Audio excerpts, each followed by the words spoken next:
Hi hello friends, ഞാൻ ഇന്ന് ഒരു അടിപൊളി ഫിഷ് ബിരിയാണിയുടെ റെസിപ്പി ആയിട്ടാണ് വന്നിട്ടുള്ളത്. ആദ്യം തന്നെ നമുക്ക് ഫിഷ് ഒന്ന് ഫ്രൈ ചെയ്തെടുക്കാം. മുളക് പൊടി, കുരുമുളക് പൊടി, മഞ്ഞൾപ്പൊടി, പാകത്തിന് ഉപ്പും ചേർത്ത് നമുക്കൊന്ന് തിരുമ്മി വയ്ക്കാം. ഇതൊരു 2 മണിക്കൂർ റെസ്റ്റ് ചെയ്യാനായിട്ട് വെച്ചിട്ടുണ്ടായിരുന്നു ഞാൻ. ഫിഷ് ബിരിയാണിക്ക് നമുക്ക് ഏത് ഫിഷ് വേണമെങ്കിലും എടുക്കാം. ഞാൻ എടുത്തിട്ടുള്ളത് ചൂരയാണ്. ചൂരാന്നും ചൂതാന്നൊക്കെ പറയും നമ്മുടെ നാട്ടിൽ. അപ്പോൾ നമ്മൾ നോർമൽ ഫ്രൈ ചെയ്യുന്ന പോലെ തന്നെയാണ് ഞാൻ ഫിഷൊക്കെ ഫ്രൈ ചെയ്തെടുത്തിട്ടുള്ളത്. അപ്പോൾ നമ്മുടെ ഫിഷൊക്കെ ഫ്രൈ ആയി വന്നിട്ടുണ്ട്. നമുക്കിത് പാനിൽ നിന്ന് കോരി മാറ്റാം. ഇനി ഞാൻ അതേ എണ്ണയിലേക്ക് തന്നെ കുറച്ചുകൂടെ വെളിച്ചെണ്ണ ഒഴിച്ച് കൊടുത്തിട്ടുണ്ട്.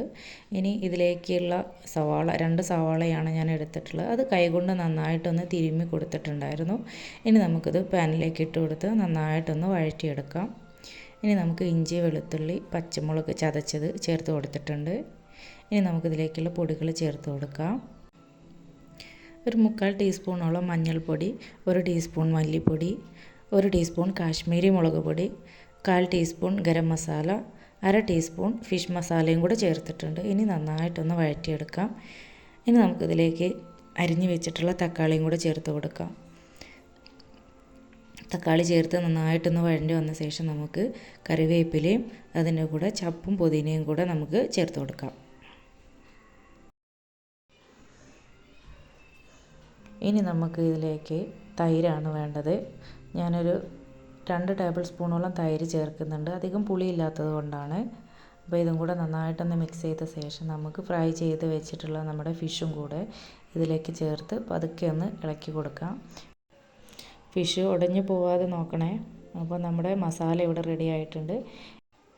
റൈസ് ഞാൻ നേരത്തെ തന്നെ കുക്ക് ചെയ്ത് വെച്ചിട്ടുണ്ട്. സാധാ നമ്മുടെ നെയ്ച്ചോറ് വയ്ക്കുന്ന പോലെ തന്നെ ജീരകശാല അരി വെച്ചിട്ടാണ് ഞാൻ വേവിച്ച് വെച്ചിട്ടുള്ളത്.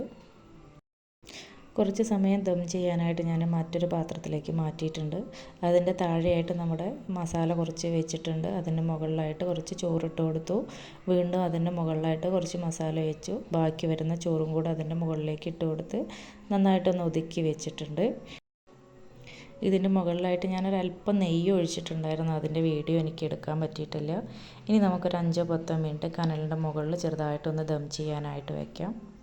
അപ്പോൾ നമ്മുടെ ബിരിയാണിയൊക്കെ ഇവിടെ റെഡി ആയിട്ടുണ്ട്.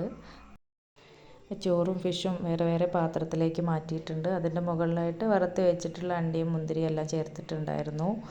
അപ്പോൾ നമ്മുടെ ഫിഷ് ബിരിയാണി ഇവിടെ റെഡി ആയിട്ടുണ്ട്. അപ്പോൾ എല്ലാവരും ഒന്ന് ട്രൈ ചെയ്ത് നോക്കണം, അഭിപ്രായം പറയണം. Okay, thank you.